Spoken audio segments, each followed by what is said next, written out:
Mesdames, Messieurs, bonsoir, merci de rester sur le programme de l'ORTM et bienvenue au journal que nous ouvrons avec ce communiqué de presse. Son Excellence M. Abdoulaye Diop, ministre des Affaires étrangères, de l'intégration africaine et de la coopération internationale, quitte Bamako demain lundi 14 juillet 2014 pour Alger, à l'invitation de son homologue algérien. Le ministre Abdoulaye Diop, accompagné des ministres Sada Samake, Zahabi Ould Sidi Mohamed, Amadoun Konaté, Ousmane Sy et Mahamadou Kamara, prendra part aux travaux de la 5e session du comité bilatéral stratégique Mali-Algérie et de la 4e réunion de concertation de haut niveau sur le processus de dialogue intermalien prévu les 14 et 15 juillet 2014 à Alger. À partir du 16 juillet 2014, le ministre Abdoulaye Diop dirigera également la délégation malienne devant prendre part aux négociations intermaliennes qui se dérouleront à Alger. Nous le disions dans les titres, 63% c'est le taux d'exécution des travaux d'aménagement du boulevard du 22 octobre, des voies de la Corniche ainsi que de la construction d'ouvrages d'art. Le ministre de l'Équipement, des Transports et du Désenclavement était sur le chantier ce matin pour constater l'état d'avancement des travaux. Les responsables de l'entreprise ont promis la fin des travaux pour septembre 2014. Reportage de Nounou Sissoko. Par cette énième visite, le ministre de l'Équipement, des Transports et du Désenclavement est venu constater de visu l'évolution des travaux sur ce chantier de la Corniche et de certaines voies. Constat, les travaux avancent mais pas avec la cadence souhaitée. Cependant, l'avenue du 5 septembre sera bientôt ouverte à la circulation. À partir du lundi, la voie sera ouverte. Ça c'est déjà un élément, mais en suivant la qualité. Deuxièmement, nous sommes partis de l'autre côté de la Corniche. Et j'avoue que les travaux ne sont pas à ma grande satisfaction encore une fois. Mais l'entreprise a promis, comme toujours, qu'avec un planning qu'ils vont nous proposer dès lundi, ils pourront tenir la promesse de finir exactement la voie de l'autre côté avec la bande cyclable et tout, à partir du 30 du mois d'août. Au niveau de l'ENSIP, nous avons eu la promesse ferme de l'entreprise qu'à la fin de ce mois, cette voie aussi sera complètement ouverte. Au niveau de Kenpeski, les travaux avancent à un rythme assez modéré. Et nous pensons aussi que tout l'ensemble du système sera terminé avant l'ouverture des écoles. Et c'est ça vraiment notre but.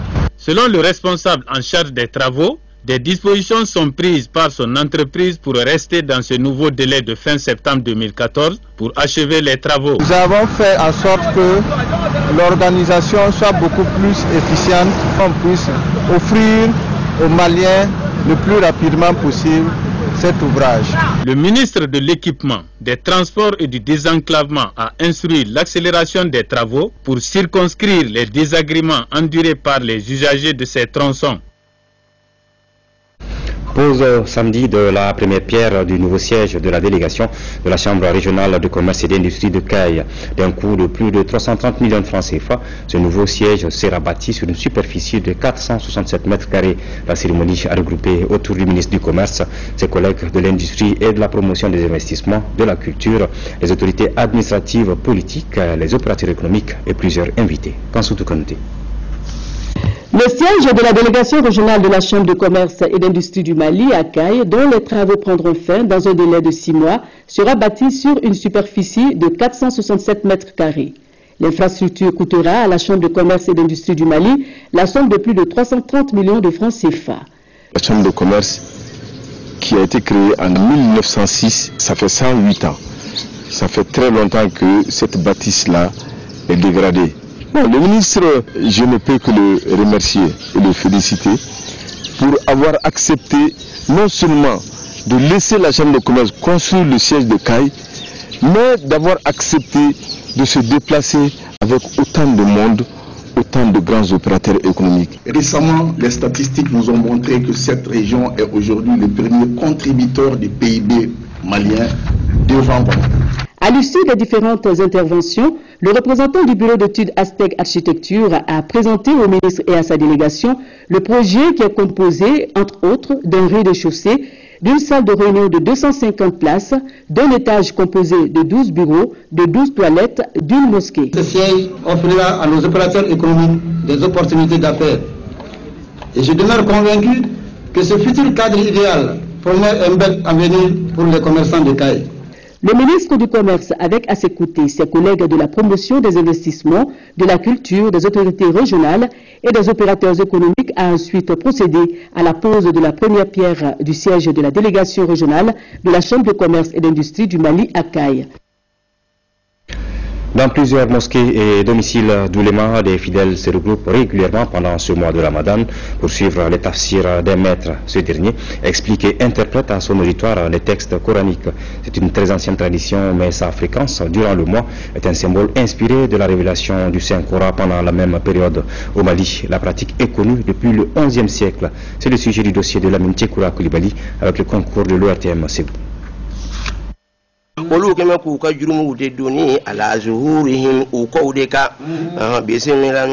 Tout jeune, l'imam Soso Traoré suivait dans ce même vestibule, il y a une cinquantaine d'années, les tafsirs que son père enseignait aux fidèles musulmans de Ségou pendant les mois de Ramadan. Le tafsir est un terme arabe qui désigne l'explication, l'interprétation et le commentaire du Coran. Le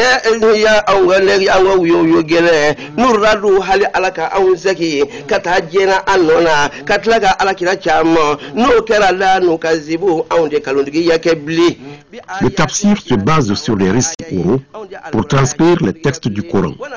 Il touche à tout, d'où sa pluridisciplinarité et la complexité d'établir en son sein une typologie. Principalement à peu près 4-5 domaines. La relation entre l'homme et son Seigneur. Il y a le côté historique. Après l'histoire, il y a le côté des charges. Les 5 piliers de l'islam là, ça sont les charges. Après les charges, les 3 branches des sciences. Sciences exactes, sciences humaines et sciences naturelles. Le Coran parle de tout ça. C'est à l'aide du tafsir qu'en réalité, on arrive à comprendre le sens des mots, la composition des mots, les causes de la révélation, les liens de la révélation. Quels sont les types de tafsir qui intéressent au Mali? Le tafsir avec les qissa, les histoires racontées dans le Coran, l'histoire de Pharaon, Moussa, et à chaque fois qu'on a des scénarios comme ça, on trouve que les mosquées sont remplies. Mais actuellement, le tafsir moderne, ça c'est le tafsir scientifique. C'est ce qui intéresse aujourd'hui beaucoup de gens, surtout les intellectuels. Selon certaines sources, la science du tafsir s'est révélée précieuse au début de l'islam. Le texte sacré n'était pas alors vocalisé et pouvait prêter à ambiguïté. D'autres sources soutiennent que la tradition du tafsir s'est plutôt installée après le prophète. Le prophète, alayhi salatu wa salam, même n'a pas fait le tafsir. Il n'a pas interprété le Coran. Et s'il faisait ça, on allait se contenter de ce qu'il a dit. Donc ça, c'est très grave. Le Coran est une continuité, c'est le temps qui explique le Coran. Mais il a donné des explications par rapport à certains versets coraniques. Le Coran a été interprété entièrement par Mohamed Abou Ja'far ibn Jarir. À ce moment, ça a été un problème. Parce qu'on lui a critiqué, parce que le prophète sallallahu alayhi wa sallam n'avait pas fait. Bon, il fallait ça aussi. Parce qu'à l'époque, il n'y avait plus des compagnons du prophète alayhi salatu wa sallam. Le prophète sallallahu alayhi wa sallam même n'y était plus. Donc, il y avait une nécessité pour donner une explication, une interprétation complète du Saint-Coran. C'est la même clara kuluflay. Donc au Coran ka bo korofam. Donc na yira ka tui na koroma fo o kuma ati famia. Obi olu sala Coran renye. Wa Coran ni sira ve jati redi. Nos anciens avaient peur parce que le prophète dit sallallahu alayhi wa sallam, quiconque ment sur moi doit préparer sa place dans l'enfer. Avec la venue de la première vague des étudiants des différentes universités islamiques, on a vraiment vu aujourd'hui que le tafsir a vraiment toute sa place. La lecture du Coran avec ou sans tafsir pendant le Ramadan repose sur un symbole inspiré de la révélation du Saint-Livre pendant cette période. Rasul sallallahu alayhi wa sallam, Jibril lui rendait visite chaque mois de Ramadan en révisant le Coran. Sa dernière année, ils ont révisé le Coran ensemble, dans le mois de Carême bien sûr, 2 fois.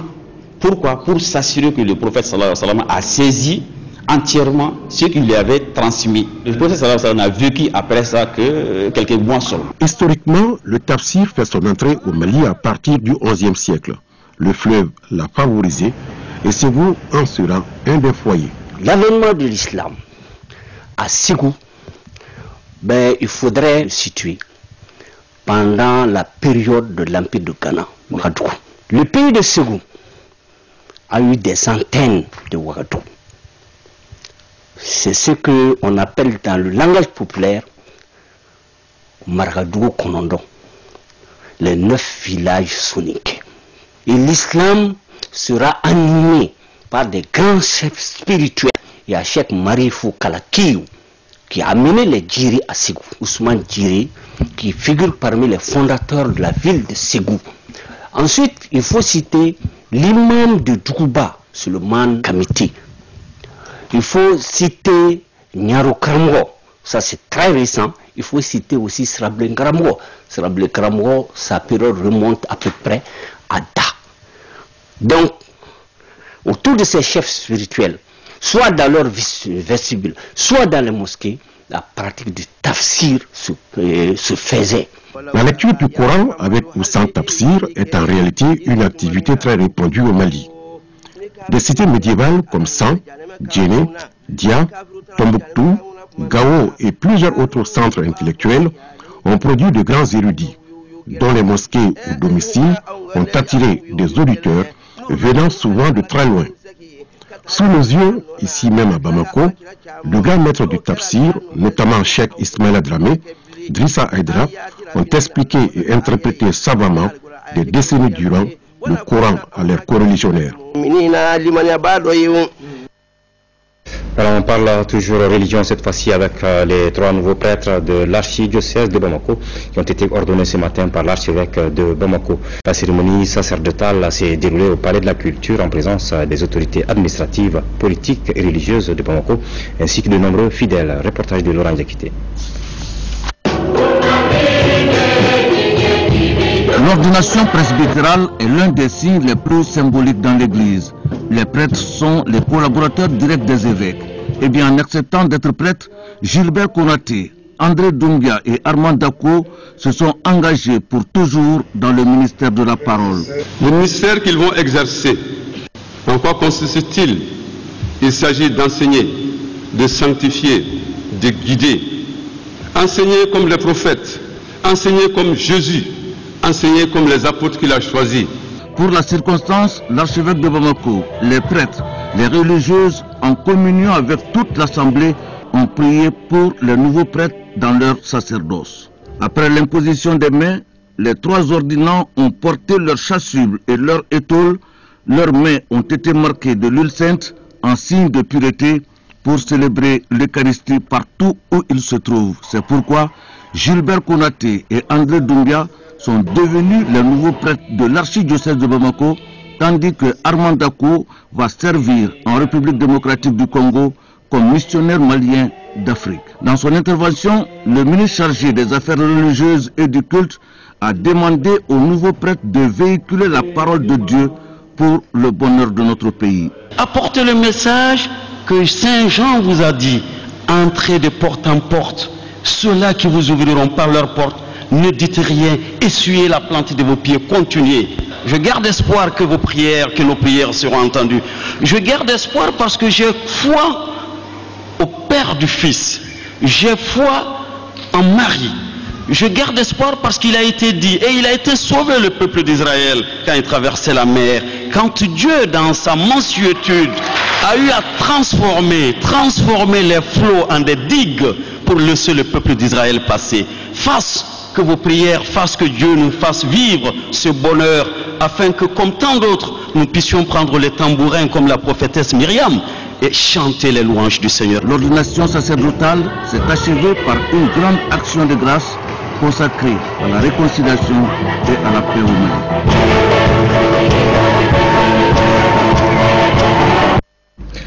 Voilà, demain, lundi, sera célébrée en France la fête nationale du 14 juillet, fête qui symbolise la fin de la monarchie absolue et le début de la République. À chaque célébration de ce grand événement, l'ambassade de France a toujours associé les anciens combattants maliens de l'armée française. Et malgré cette reconnaissance officielle du service rendu, les anciens combattants africains n'ont jamais pu accéder aux mêmes pensions que leurs homologues français aussi. À la veille de ce 14 juillet 2014, l'ORTM a approché un de ses anciens combattants. Il s'agit du colonel Sékou Doumbia, membre de l'Association nationale des anciens combattants, militaires retraités et victimes de guerre du Mali. Il est au micro de Niaza Koulibaly et Mbarakou Maïga. Si nous célébrons la fête du 14 juillet, c'est par simple tradition. Le Mali appelait ce qu'on appelait avant le Soudan français, donc colonie française, et le 14 juillet était célébré dans toutes les colonies françaises. Nous respectons cette tradition. Quelque part, on peut dire que peut-être c'est par aussi fidélité à un destin commun que vous avez eu à un moment donné à faire certains de vos collègues français. Les deux guerres qui ont suivi par la suite, celle de 14-18 et 39-45. Exact, parce que même à présent, cette fidélité envers la France existe, malgré quelques injustices dues au traitement entre nous et nos camarades. Nous demeurons fidèles quand même à l'ancienne puissance, par tradition, toujours. En parlant de cette injustice, notamment en ce qui concerne les traitements, est-ce que vous l'attribuez au manque de dynamisme des autorités de vos différents pays ou à un manque de volonté politique des autorités françaises? Je ne crois pas que ce soit par manque de dynamisme. C'est plutôt du côté des Français qu'il faut poser la question. Parce que le service que nous avons rendu, c'est à la France que nous les avons rendus. La France nous doit une reconnaissance de ce côté-là. Bon, maintenant, quand il faut faire un amalgame entre le traitement qu'on nous doit et le pouvoir d'achat des pays africains, c'est ce qui s'est passé. Il y a d'autres voix qui se sont élevées pour quand même signaler cette injustice qui n'est pas normale. Les gens qui ont lutté ensemble dans les mêmes conditions doivent avoir le traitement dans les mêmes conditions. Il y a d'autres voix qui se sont élevées, tant au Sénégal, il y a dernièrement le colonel Maleba Racine Si, qui est décédé, qui, bien qu'il soit français, quand même a beaucoup défendu cette indifférence. Présent, il n'a pas été entendu jusqu'à sa mort. Je dirais simplement que c'est à la France que je m'adresse et à elle de ne pas oublier ce passé quand même que nous avons vécu ensemble et rendre justice. Quel rôle pour les femmes et les jeunes à l'heure où les autorités maliennes s'engagent dans deux négociations majeures, la paix avec les groupes armés et l'accord de défense avec la France? C'est l'objet de la rencontre organisée ce matin par le mouvement alternatif Badenya qui vient de lancer son manifeste. Compte rendu de Lamine Keita. L'alternative Badenya est la réponse que le centre Amadou Hampâté-Bâ propose. Il s'agit de renforcer le rôle des femmes et des jeunes dans l'examen de la situation et la recherche de solutions à la crise que traverse notre pays. Dans un manifeste élaboré à cet effet, le mouvement alternatif Badenya fait des propositions par rapport à la situation. J'interpelle la communauté internationale.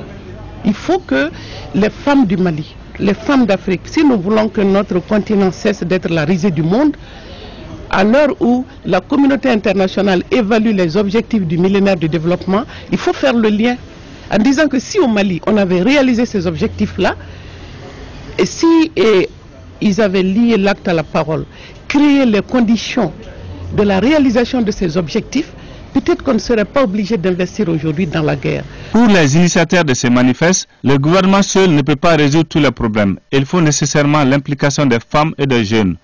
Alors nous voulons laisser les choses suivre leur cours, mais créer en tant que société civile critique, à la base, des espaces de débat qui nous permettent d'apporter notre contribution. Il faut qu'on sache que dans nos pays, derrière nos États et nos négociateurs, il y a une opinion et que les Maliens ont compris à la faveur de cette crise que personne ne peut nous sauver. Et si nous-mêmes, femmes, nous devons faire partie de la solution, il faut que nous, on vienne avec des concepts nouveaux. Quand nous disons Badenya, nous voulons venir avec des valeurs de société qui nous sont chères. Aussi, pour une large diffusion et une meilleure compréhension de son contenu, le manifeste sera bientôt mis en ligne. Le mouvement alternatif Badenya ambitionne de partager sa vision avec d'autres acteurs de la société civile africaine. La Direction nationale de la promotion de la femme s'engage pour une meilleure représentativité des femmes au poste électif. C'est dans ce cadre qu'elle vient d'organiser au centre Awa Keita de Bamako un débat intergénérationnel sur le thème la sous-représentativité des femmes dans les instances de décision, enjeux et défis pour les élections municipales. La conférence était présidée par le ministre de la Femme, de l'Enfant et de la Famille, Fadema Keita. Au Mali, l'Assemblée nationale compte 10,20% des femmes, alors que sur les 703 maires, il n'y a que 1,13% des femmes. Le Haut Conseil des collectivités, avec ses 73 conseillers municipaux, n'en compte que 8,21%. Par ailleurs, on dénombre la présence de 927 femmes conseillers communaux sur les 10 774. Pour corriger ces disparités, plusieurs points ont été débattus. Et ces causes-là, les analyser palier par palier. Il y a les causes institutionnelles, puisque c'est l'État qui organise la vie des femmes et des hommes. Est-ce que les lois du Mali, dans tous les domaines, les lois de la famille, les lois qui régissent les élections, les lois qui régissent le gouvernement, est-ce qu'elles comportent peut-être des aspects à améliorer si on veut que les femmes soient représentées? Nous avons un cri de cœur par rapport à notre participation et notre représentativité accrue dans la prise de décision. Des actions concertées et coordonnées s'imposent pour relever les défis, estime le ministre en charge de la femme. Il s'agit pour nous d'avoir ces femmes-là, d'échanger avec elles et d'avoir, pour que les jeunes générations aient plus le courage, l'engouement nécessaire pour surpasser tout ce dont on parle comme problèmes financiers, comme facteurs socio-culturels. Ce sont des choses que nous devons dépasser maintenant et ce genre de débat nous permet d'aboutir à cela. Et pourtant, la politique nationale genre adoptée en novembre 2010 met un accent particulier sur l'émergence politique des femmes. Aujourd'hui, cette émergence se trouve confrontée à certaines insuffisances qui sont notamment le manque d'accès aux ressources financières, la faible capacité en leadership de la majorité d'entre elles pour conduire une campagne électorale dont le coût est excessivement élevé. Après Fistula Care, place à présent à Fistula Mali.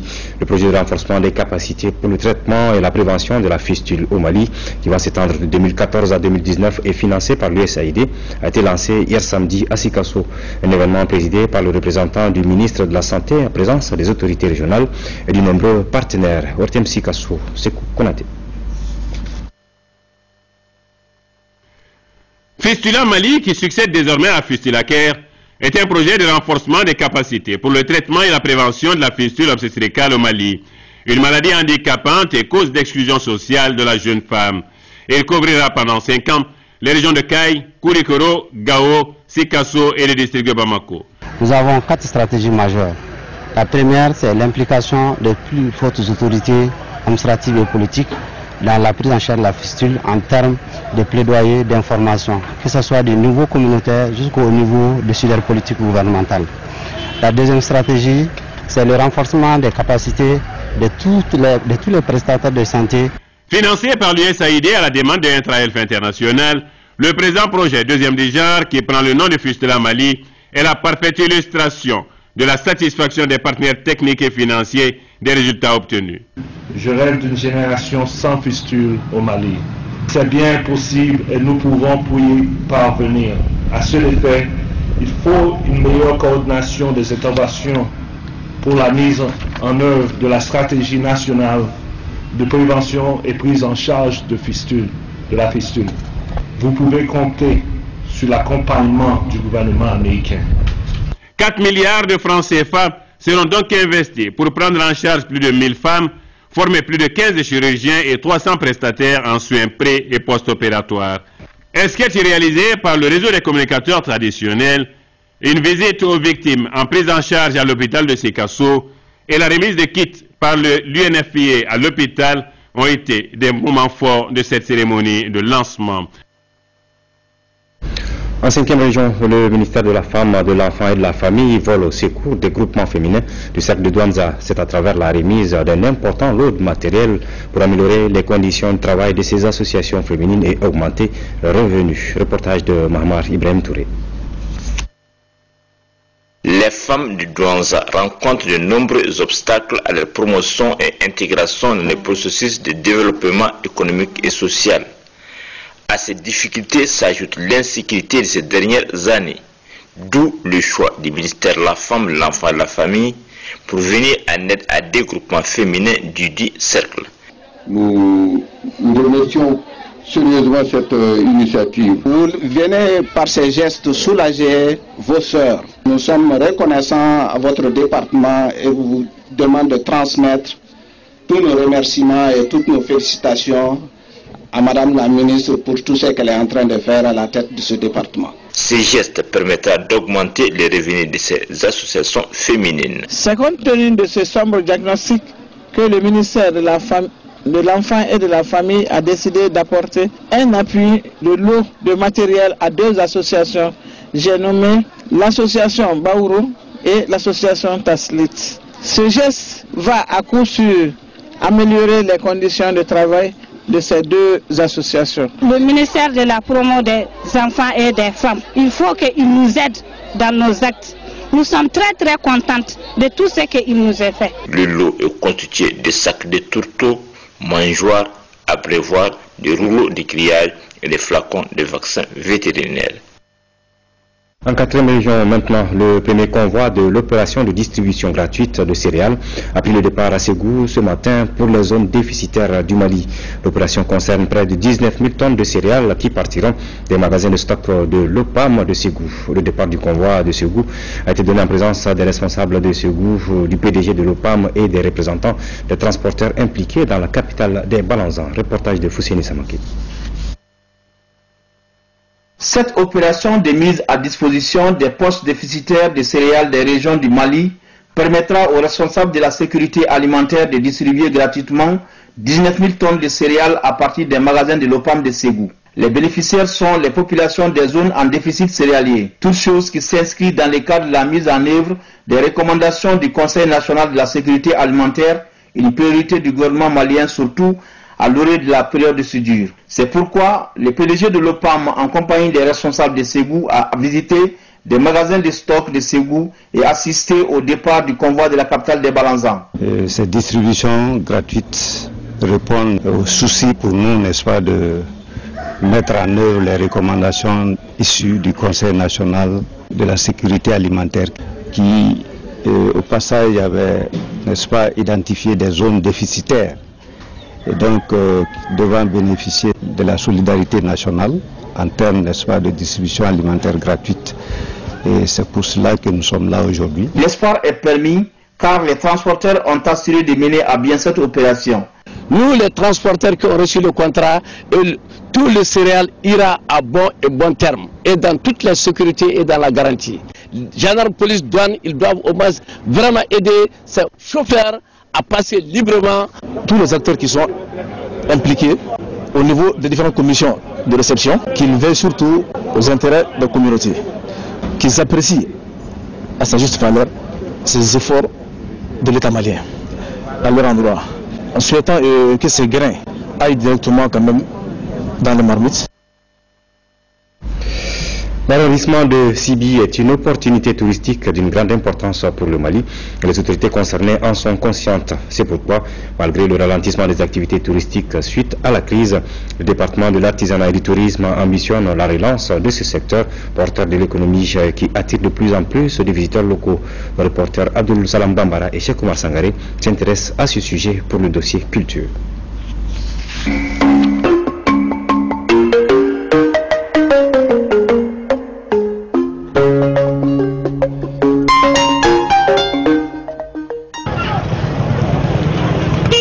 L'arrondissement de Sibi est situé à une quarantaine de kilomètres de Bamako.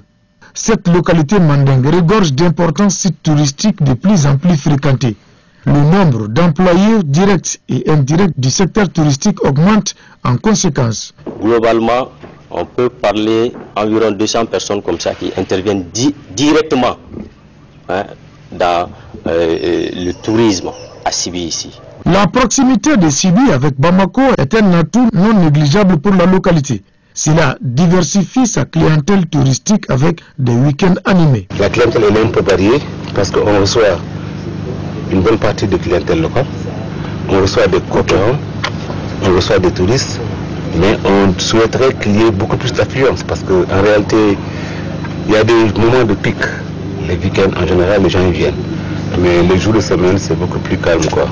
De nombreux sites naturels et historiques, un passé mandingue glorieux, bref, Sibi fait sans doute partie des attractions touristiques consistantes et attirantes qui contribuent à coup sûr à la diversification de l'offre nationale. D'abord, l'environnement est très mignon, mais aussi c'est porteur parce qu'il y a un passé assez important.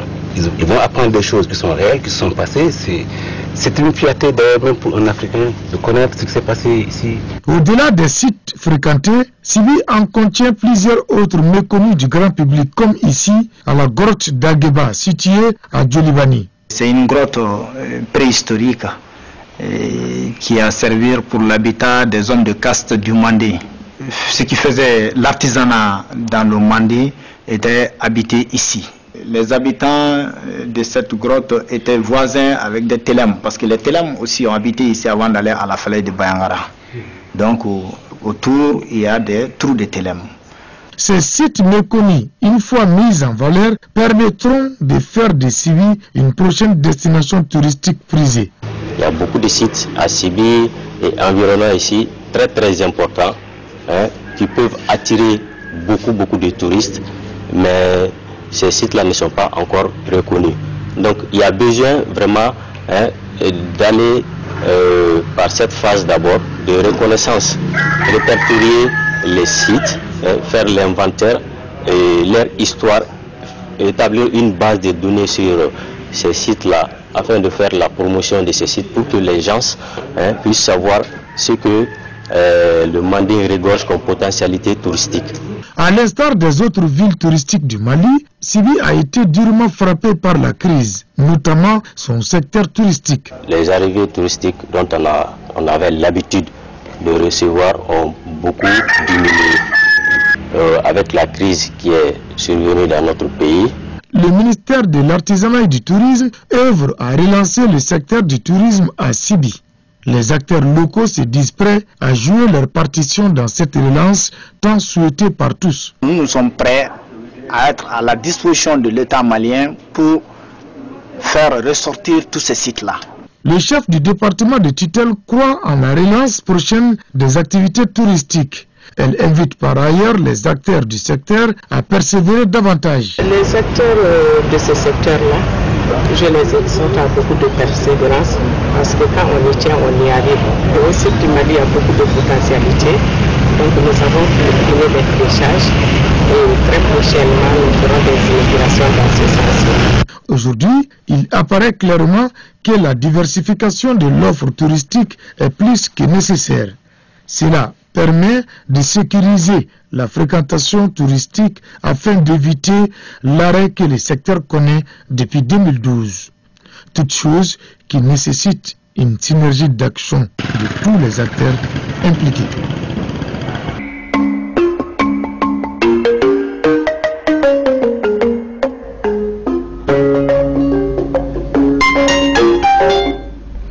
On ouvre la page des sports pour parler de football championnat national de Ligue 1. Hier en clôture de la 23e journée de match était au programme au stade du 26 mars. Le stade malien de Bamako a dicté sa loi à la Somme battu 3-0. Le Djoliba a cédé de l'AS Police 1-0. Résumé des deux matchs avec Siragatou Sissé. La défaite 3-0 concédée par le Djoliba AC face à l'AS Real le week-end écoulé a été durement ressentie à Eremakono. C'est pourquoi les supporters attendaient une réaction au départ de l'AS Police, une de ces bêtes noires. Le Djoliba AC a été sérieusement mis en difficulté en première période avant de trouver la clé du match à la 82e minute. Nikondao, entré en jeu, catapulte comme un lion affamé le ballon au fond pour le but de la victoire. Avec 43 points, soit 10 de moins que le Stade Malien de Bamako, le Djoliba AC a certainement entamé son opération séduction d'ici la fin du championnat. Tous les signaux sont en revanche au vert pour le Stade Malien de Bamako. L'équipe gagne, accentue son leadership en tête du classement et se reconstruit progressivement pour la nouvelle saison.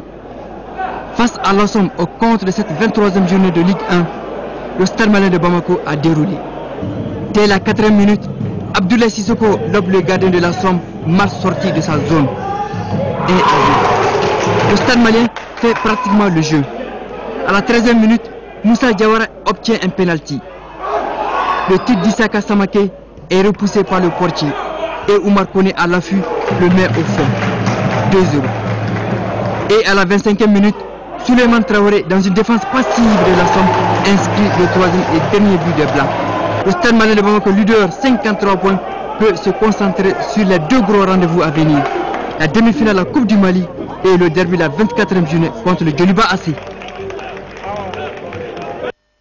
Athlétisme, avant de revenir au football avec l'USFAS qui s'est adjugé le trophée de la 33e édition du championnat Coupe du Mali, une 33e édition des niveaux moyens qui a vu la participation de toutes les régions du pays, plus les équipes du district de Bamako. Les participants ont compéti dans les épreuves phares de la discipline. Compte rendu de Abdul Karim Kaba. L'USFAS remporte haut la main la 33e édition du championnat Coupe du Mali d'athlétisme avec au total 26 médailles, soit 14 or, 9 argent et 3 bronzes. Arrive en deuxième position l'AS Police avec 6 médailles et le Djoliba s'y classe 3e. Dans l'ensemble, les responsables de l'athlétisme jugent les performances de cette édition. D'une manière générale, les performances sont assez moyennes. Parce que vous savez, c'est la fin de saison pour la plupart. Il y a eu cette petite cassure à cause des examens. Donc les clubs comme l'ASAK, le CCK et le COL, c'est de nouveaux clubs, mais qui s'approchent. Vous avez vu, parmi ces athlètes-là, il y a eu des performances assez bonnes. Mais dans l'ensemble, il faut le reconnaître, les performances assez moyennes. Nous avons assisté à une belle fête. Et surtout, j'ai assisté à l'émergence de nouveaux centres. C'est déjà une preuve que l'athlétisme est en train de s'enraciner et de se développer. S'agissant des jeunes clubs sur l'échiquier national, à l'image de l'association sportive Amikeita, ils comptent tout faire pour se mettre au même niveau que les grands, voire les dépasser. l'ASAK, nous sommes en train de voir, d'améliorer la situation, de voir au niveau des entraîneurs, au niveau même des lieux de compétition, essayer d'améliorer les chronos des athlètes en amenant tout ce que nous pensons comme meilleure situation. Ce que vous avez vu aujourd'hui, si nous ne partons pas en avant, il n'y aura pas de dégradation. Cette édition du championnat Coupe du Mali a été beaucoup alimentée par les jeunes athlètes qui viennent de prendre part au championnat junior région 2 à Ouagadougou au Burkina Faso où le Mali s'est classé 3e.